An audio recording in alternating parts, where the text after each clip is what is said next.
I just want to make a quick intro for you. And my name is Ivan Gronitsky. I'm the CEO of Behavioral Response. And before letting Sue continue, this session, I wanted to personally welcome you and share some quick thought with you. We are living currently a revolutionary, extraordinary period. Why? Because I have two interesting statistics to share with you. 140% of customers having good experience are likely basically to increase their business with you, which makes sense. But do you know that 42% of customers having just barely too bad experience will simply pack the stuff and go away? As you all know, new technologies, mobile devices, social media, basically empower our customers. And basically it gives them access to information, opportunities, and more chance to broadcast in real time their opinion, and more widely than ever before. The thing is, if we don't give them outlets to share the feedback they have in a meaningful way to ensure they know we are truly caring about them, they're simply going to take their business elsewhere. This is not a problem. There are a lot of competition. It's enough in the world anyway. And what does it mean for us? It means that in 2018, our customer is not only king anymore, he's also our boss, period. Whether we like it or not, the new boss in town is our customer. That's pretty simple. Why our boss? Because today he has become his own intelligence ecosystem. He's assembling information about our product, our services, and engaging with our brand more and more in a non-linear fashion across different touching point and channel. And the way he wants. On top of that, he can give his opinion in real time. So what are the consequences for us? It means that, one, we can try as much as we want to force our customer to stick to our very linear, rigid customer journey. By our customer journey, customer journey, we as business owner, for example, or entrepreneur, we built upon our interest, our own goal in a very selfish manner. But the problem is, it won't work. At least if it's working so far, it will stop working shortly. Why? Because, like I said, our customer is our new boss in town. We need to show them respect. And the only thing that matters when it comes to customer journey is the point of view of the customer, not ours. We need to try to find a way to align our point of view with the point of view of the customer. Two, because our customer today can give their opinion in real time, it means that they can very easily shift the perception and the fate of our brand. That's a point we never have to neglect. I will conclude this introduction by saying we are living the exciting customer boss era. And this is the truth. Days of linear customer journeys, mostly built on organization interests, are just gone. Welcome to the customer journey 3.0, built on our customer context, feeling, and emotional aspirations, leading us to rethink the way we intend to offer the best experience to our customer and reshape the tools and framework to map better our customer journey. And for that, I will let Sue entertain you and instruct you. Thank you.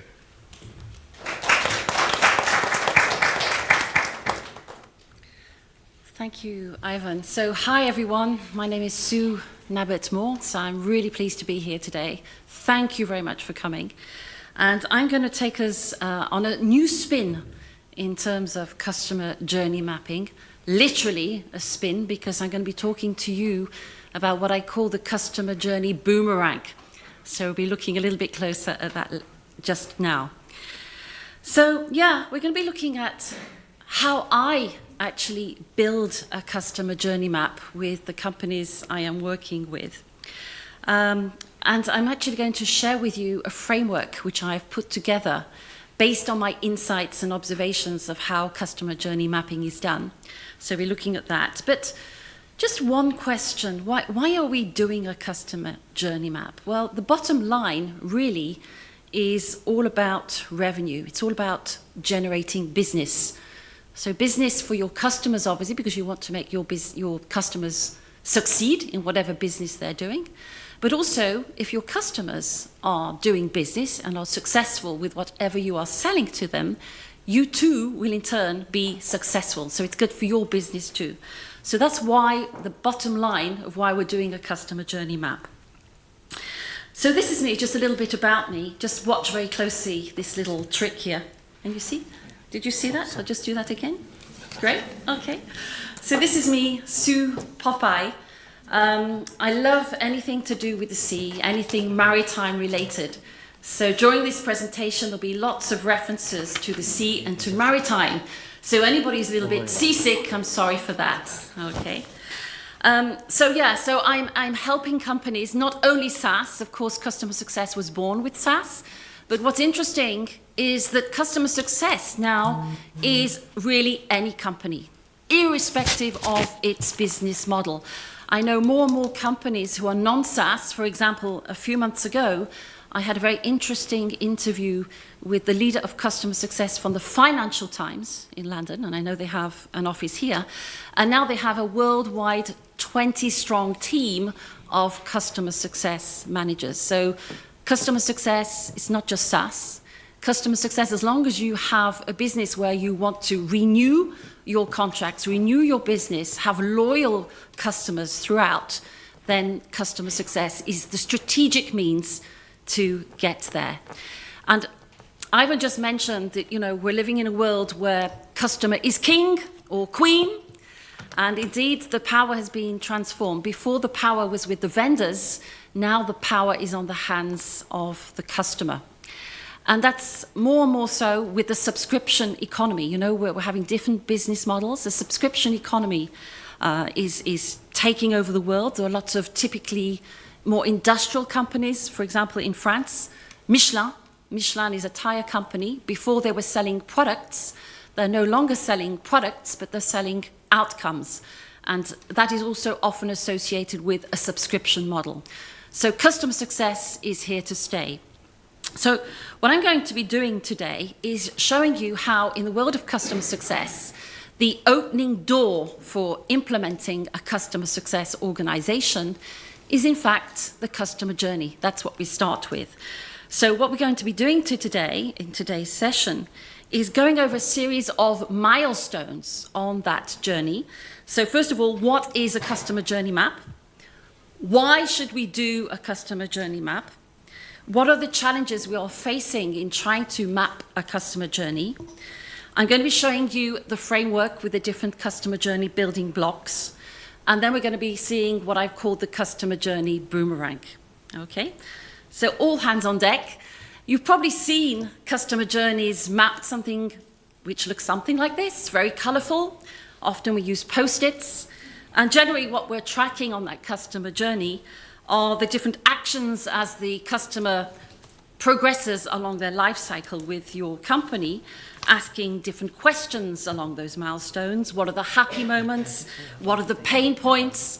And what are the opportunities which we can put in place in order to overcome those pain points?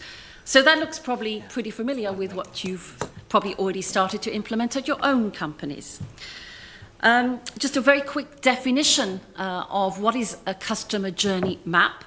Here's one that I really like. It's an operational and visual representation of how to keep customers on track towards their destination of success, thanks to their interaction with your product, service, and company. So that's the definition I like, and which I'm going to illustrate very nicely.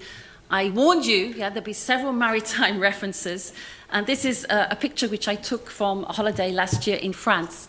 And I think it very nicely depicts what is a customer journey. This is taken from a logbook of the captain of a ship called La Touraine, which was taken back in 1904 on an ocean liner trip between Le Havre in France and New York.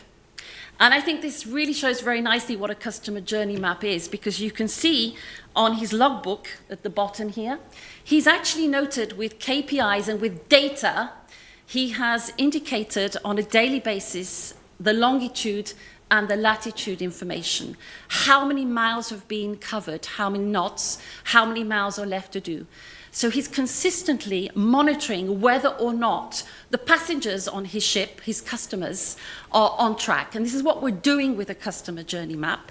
We are continually monitoring whether or not our customers are on track with their destination in terms of success and customer experience. So I think that the Captain of Le Touraine was probably one of the very, very first pioneers of customer journey mapping way back in 1904. So why do a customer journey map? I mentioned just now the bottom line is really to improve the customer experience and as a consequence improve the business for your company but also for your customer. And in fact, if your customer is successful, as a consequence, you will be successful. But in order to get to that vision of success, there were 4 contributions. First of all, the customer journey acts as a framework for creating transparency around the data. That's really important. If you have no data, then you cannot have a really pertinent customer journey. And I think very often the challenges which we're faced in companies is not having a 360-degree view of the data. And very often we're working in silos and in silo tools across the different departments. The customer journey map is also a tool which will help you promote internal transparency within your organization, because the customer journey mapping is not just about one department. It's about all departments contributing to the customer journey as your customer moves along their life cycle, right from the very beginning, when they first discover what is it you're selling, your product, your service, whatever, right up until their repeated purchases of your solution. So the customer journey helps each internal contributor to know exactly what is the scope of their contribution, what is the limit of their contribution, and how they will actually make the customer successful. Thirdly, it will also, as a consequence of that, facilitate the internal cross-functional operations. Because a customer journey is never static. It has to move permanently as your customer contexts are changing permanently. You therefore need to be agile and really listening to your customers all the time and really improving your services, improving their customer experience as you go along. And as a consequence of doing all that, the 4th reason is this will help your customers stay on track and really reach their destination, like we saw with the Captain of Le Touraine ship. So this is why, and we need to be really tracking permanently any signs of threats. Like we can see Popeye here looking out for signs of icebergs, signs of dangerous water or whatever. This is what we should be doing as well when we're tracking with our customers to make sure that they reach their destinations. So for these fantastic reasons for doing a customer journey map, it's very astonishing to see that according to recent research done by Forrester, only 39% of customer experience and customer success professionals are in fact using customer journey maps to do that. So that's not a very high number. Now, just to give you a little bit of an insight onto the evolution of customer journey mapping, it's not new. Of course, customer journey mapping has been going on for years. It mainly actually started out in the B2C world. With B2C challenges, which we can see here. For example, we were always trying to create a very strong brand image, a strong identity. We were trying to create what we call moments of truth, so i.e. critical moments during that customer journey when the customer could have a positive or a negative perception. And we're also trying to create continuous positive, emotional, and rational perceptions along that journey. And of course, we're talking about the different touch points. With the digital era in which we are, of course, we have omni-channel touch points and different possibilities. So the question is, how do we engage with those customers? What is the right channel? All those challenges. Now, I'm working, as I said, in the world of customer success, which is mainly, for the moment at least, in the B2B world. So those same challenges that I've just mentioned are still relevant, but in addition, we have other ones in the B2B world for customer journey mapping. What are they? Well, the first one is to be permanently proactive, because in the customer success world, what we are concerned about is not only the customer experience, but also the customer outcome. What is the result? which that customer is hoping to achieve with the investment they have made in your product, solution, or service. Secondly, and I mentioned this, it's the challenge of always having a 360-degree holistic view of the data. We're still facing the challenge where maybe the marketing department and the sales department, the customer success, the services are all working individually with their own sets of tools, and there's no global 360-degree view of the data. The other, of course, obvious challenge when you're dealing in B2B is the multiplicity of stakeholders. There was a recent research done by Gartner who said that in the B2B world, on average, there are 7 different stakeholders. So 7 different stakeholders, not necessarily just the buyer, but all the people who are impacted by whatever investment it is. And so how do you keep all of those 7 stakeholders satisfied? They probably have different pain points, different expectations, so that just adds to the complexity. And then, of course, when you're dealing in the B2B world, you probably have a client base with each of your different clients or client segments actually performing at different speeds. So how do you keep track on all those clients, the early adopters, the late adopters? How do you keep track on all that? And then the last challenge faced in the B2B world is, of course, as I said, the customer journey is never static, so you need to maintain that level of agility internally to always be on top of your customer journey. So a lot of challenges. It's not an easy job, and we're going to go through this step by step because this is the framework which I've put into place. It's a 7-step framework, as you see. We're going to be going through each of these steps one by one, and if with a little bit of imagination, you can see it looks a bit like a ship. So again, another ship reference here. Okay. So yeah, so there are 7 steps.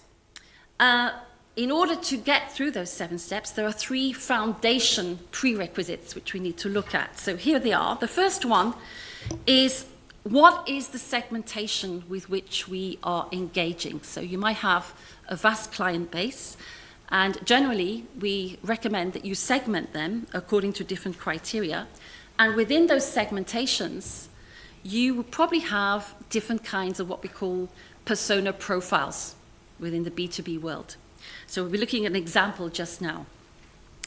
The second prerequisite is, what are the characteristics of that persona profile? What do you know typically about that kind of profile? What are their pain points? What are their challenges? What are they hoping to achieve? So you could do a kind of sweeping generalization about those kind of persona profiles, but at the same time, for each individual customer context, you could have something which is personalized and obviously contextualized according to your customer needs. And the third prerequisite is the customer journey macro milestones. So very quickly, we're going to be looking at those 3. The first one, this is just a very quick example of what a potential client segmentation could look like. So here we have 3 segments, and the segments are based on the value for which the customer is bringing to your company. So we have a high value, a medium value, and low value. So that means what kind of revenue they're actually bringing to your company. And for each of those different value segmentations, we have a different strategic approach: high touch, medium touch, and low touch. So that could be a mixture of one-to-one, but also any kind of automated engagement. And within each of those 3 segments, you can see we have 2 different kinds of persona profile. So we have marketers and sales in each of those segments. So potentially, if we're doing the customer journey mapping, you could have 6 potential different kinds of journey maps based on those segments and based on those persona profiles. Or you could have, depending on what you're selling, you could have one core customer journey with slight variants in order to accommodate for those different persona profiles and segments. It depends on your context, of course. Then the second prerequisite is, just to give you an example, I've taken the example, it's a lead generation tool. Let's pretend that we're actually selling a lead generation tool. And here we have the segmentation for marketing and a medium touch engagement model. And here you can see we've identified that potentially we have two different kinds of persona profiles using this lead generation tool. The first one is the marketing director, who is often the sponsor of this deployment. And then the second user persona profile is actually a marketing user. And this marketing user is probably somebody who's actually in the team of the marketing director. So here, typically, the characteristics about the marketing director, it's somebody who's probably disappointed with marketing automation tools, probably having trouble right now doing outbound marketing, all those kind of challenges.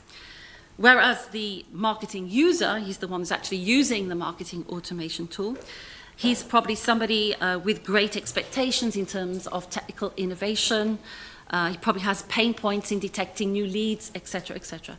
So these are general kind of characteristics which you should be documenting within your different tool stacks so that everybody has a transparent view of what are these expectations. Now, this is the third prerequisite. I was talking about the macro milestones across the customer journey. Ivan just mentioned now that a lot of the problems with customer journey mapping is that they're very linear. And that's what I've observed. It's something which is very one-directional, a start, a finish, beginning, an end. It's very flat. And so I prefer to represent a customer journey map with what I've called my customer journey boomerang, which looks like this. On the left-hand side, you can see you have I would say the more traditional first funnel acquisition milestones. So awareness, consideration, trial, probably if you're doing software, and some kind of decision and the contract. And in fact, on the right-hand side, what is interesting, particularly in the B2B recurring revenue model companies, is that in fact the majority of the revenue is generated from the current client base. So this is why I have on the second part of this illustration with the boomerang, the recurring revenue. If at the very beginning, like throwing a boomerang, this is why I call it boomerang, you know, when you throw it as a kid, you throw a boomerang.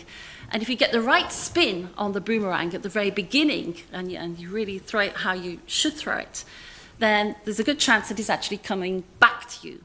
And that's exactly what is happening in the B2B world, particularly in recurring revenue. If you don't put the right spin on it at the beginning, meaning if you don't identify the right fit customers, if you don't give them the right pitch and raise the right expectations about what your solution will do to help them, then there's not a good chance that that will come spin full round back to you with all those lovely stories of upsell and cross-sell expansion.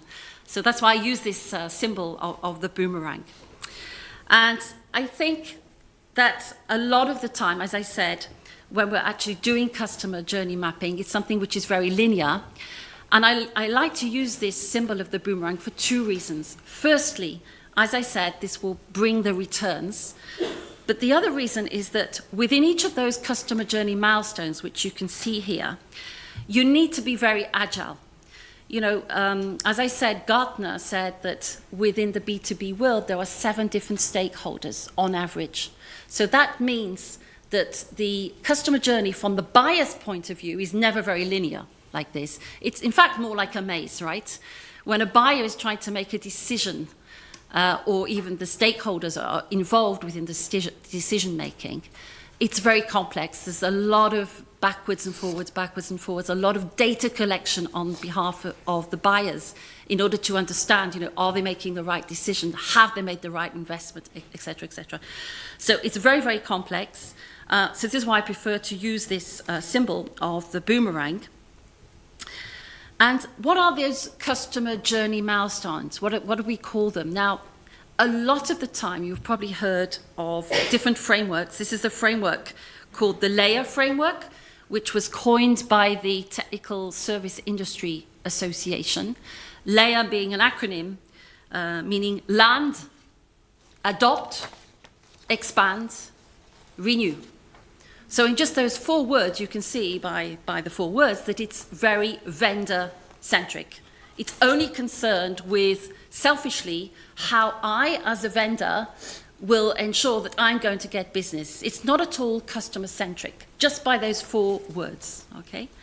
So coming again from the same technology service industry association, they have a second layer on customer journey milestone mapping. This time it's called PIMO, and again, another acronym. PIMO means the customer is planning their success with you, then they're implementing their success with you, measuring and optimizing that success as they go along. So that's an improvement. It's obviously more customer-centric with those 4 words. But what I have observed in doing that, the real challenge in that framework is the measurement part. How do you measure what the customer wants to achieve? Does the customer know what they want to achieve? Have they expressed that in terms of something tangible, in terms of KPIs? How do you do that? That's the real problem. So what I have done in the framework, which I'm going to share with you, is to split that measurement down into stepping stones. And this is what it looks like. So you can see the measurement and the optimization part of that PIMO framework has been split down into the following: adoption, performance, transformation, advocacy, boomerang. Okay? So this is what I do with customers, is say, right, you can never be successful in one big shot. Success is always complex, right? You know that. So first of all, the first milestone, we call that adoption. What do you need to do in order to make sure that the users of your solution, of your product, will be adopting? That's the first thing. What are the KPIs to measure adoption, first of all? We can't measure performance straight away. And in order to do that, I have a framework which I'll be showing to you just now. The second one is performance. So performance, this is usually on a team level. So it means that you have lots of individuals making up the team who are actually starting to perform. What are the performance KPIs which you will be defining, measuring, monitoring? The third milestone is transformation, and this is really when it's not just teams who are performing, but it's probably the whole company who's actually starting to transform. And this is when you can first talk about any kind of return on the investment. So what are the KPIs which you'll be measuring there? And then the fourth one is advocacy. And the advocacy, this is mean when your clients are absolutely raving fans of whatever solution it is you're selling to them, and they're starting to spread the word and make referrals, make testimonials for you. And that is really creating this, what I call the viral spiral of revenue. Okay? And then, of course, boomeranging. And that is fantastic. That's the ideal situation, because that's when you're really working as partners with your clients. You're no longer just a client and a vendor, but you're actually working together as partners. So it's really a viral spiral win-win situation. So let's just look at the rest of these different milestones across the customer journey. I've done the first 3. Once you've got those 3 prerequisites, the fourth one is what are the expected outcomes of the persona profiles who will be using your solution, your services. So this is what I mentioned. I have this framework which I call the AM/PM, AM as in morning, PM as in afternoon. AM mean adoption measurement, PM performance measurement. And as we know, by the laws of nature, we can't have the afternoon without going through the morning, right? And we're shortly going to be having some more coffee and more lunch just now, just to get to the afternoon. And it's very interesting, because what I say is, in order to get to the performance measurement, you need to make sure that you're coaching your users to adopt the tool. So if we come back to our lead generation tool, for example, the marketing director, typically in investing in such a tool, will say, okay, I want to increase my qualified leads by 10%. So that would be typically be an example of a performance measurement for the marketing director. And in order to get there, that marketing director is going to say to his team, or her team, in order to get there, I need you to generate more than 50% of identified leads. So that would be the adoption performance in order to get to that performance. Okay? So that's just an example. The fifth brick, the fifth milestone, is, okay, what does this sponsor or persona profile need in terms of customer experience? So the customer experience I break down into two in what I call the user experience and the appropriate experience. So the user experience means, obviously, if you're selling a tool, what would be the product experience expected for that persona profile? And the appropriate experience is everything which is packaged around that user experience. So it's very complementary to the user experience. So it could be, for example, how to guide that user. It could be what messages to send to them at the right time, etc., etc. So the two go hand in hand.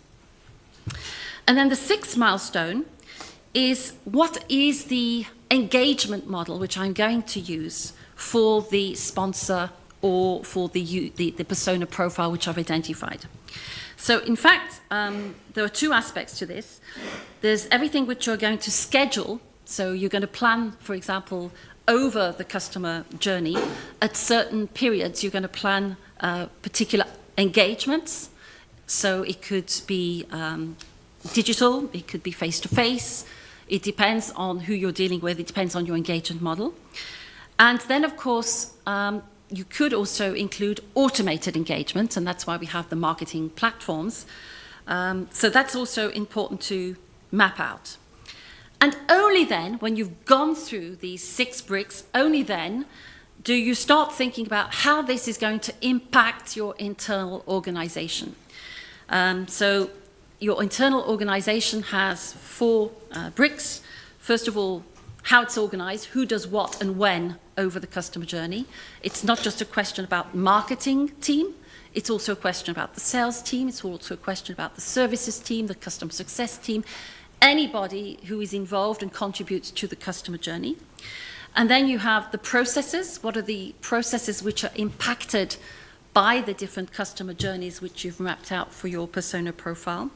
And then, of course, only then do you start to talk about the tools. You can only start to talk about the tools once you've defined what is the organization and the processes. And of course, very important, last but not least, is the data. What is the data which you're going to collect across the whole customer life cycle? Where, by whom, what you're going to do, and that's really important. So you can see this is the framework for the customer journey mapping. And how is this going to be put into place? So just to give you a couple of examples, here you can see the different milestones after the contract is signed. And this is the milestone for adoption. So this is when you're really going to encourage the different users to start implementing whatever tool it is on a daily basis within their company. So here you can see that you have the 3 prerequisites for each of the different milestones. And for each of the different milestones, you can see you have the 4 bricks. So what are the expected outcomes? What is the required customer experience? What is the engagement model? And how does that relate internally to your organization? That's what you're doing basically for each of the bricks. Similarly, this is the second one. This is the brick, the milestone of performance. Similarly, what you're doing there. And the same would be applicable to the first funnel. You know, I show the first funnel of the customer journey boomerang, that would be applicable as well. Okay. So you'll be pleased to know that this framework which I've just shown you, I've actually concocted a template, which is here, the Boomerang Customer Journey Mapping template. So it's a sexy Excel file. I know we all absolutely love Excel file, yeah? So you're happy to download that. You can come and see us. We're just at the booth, just around here. You can come and talk to us, and I can explain a little bit more about this if you have any questions, and you're welcome to download this template. And it would look something like this. So this is the very macro rule of what we've just seen. So you can see that the recurring revenue boomerang customer journey, what is good about it, that it approaches customer journey mapping outside in. So it really is from the customer point of view. That's really important, not from the vendor point of view. And it enables you to have a track on who does what internally. So who are the contributors to that customer journey? You can see, like, with the little initials here, it's marketing. With the M, it's sales, it's customer success. So you can actually track who is doing what, where. And I think it's a very kind of pragmatic way to make sure that everybody is keeping in sync.